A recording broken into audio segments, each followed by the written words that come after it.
the first warning about self-righteousness, the most common sin, or at least that's what I think, is that it separates us from each other.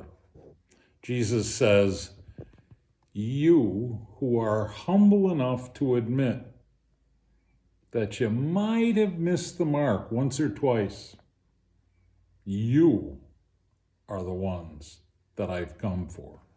1 Peter chapter 5, verse 6 says, simply humble yourselves. God gives grace to the humble. That's a common part of wisdom literature in Jewish and in Christian thought.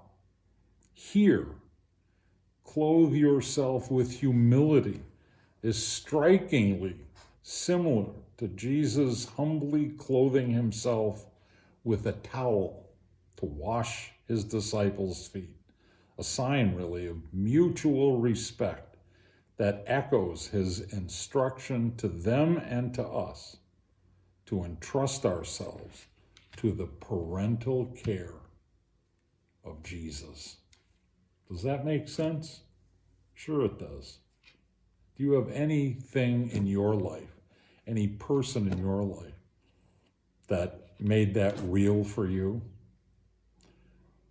I was born 70 years ago. When I was a little kid, my sister was little too, in the late 1950s, my father would oftentimes be the ones that would help us get dressed in the morning. And then you know what he'd do in the wintertime? He'd bring us outside, he'd bundle us all up for the weather, of course, and then he'd put us on a sled and bring us over to my Aunt Alice's house. My mother and her sister Alice job shared back in those days. That was not the usual thing for men in the 1950s to do, to dress their children and to pull them on a sled to the place where they would receive child care for the day. But my dad did that. And I'll never forget, really, the example that he set for me as a little boy. Jesus says, humble yourselves. That's what I'm looking for in all of my children.